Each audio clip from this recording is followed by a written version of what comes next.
జై శ్రీరామ్.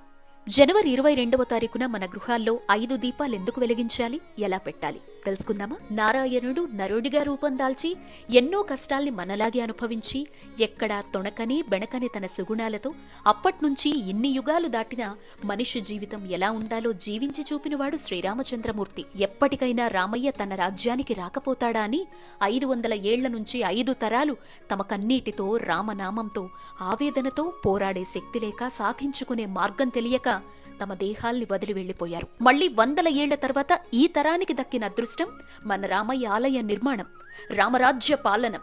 అందుకే 500 ఏళ్ల 5 తరాలకు ప్రతీకగా 5 దీపాలు తమ ఇంట వెలగాలని పండితుల సూచన.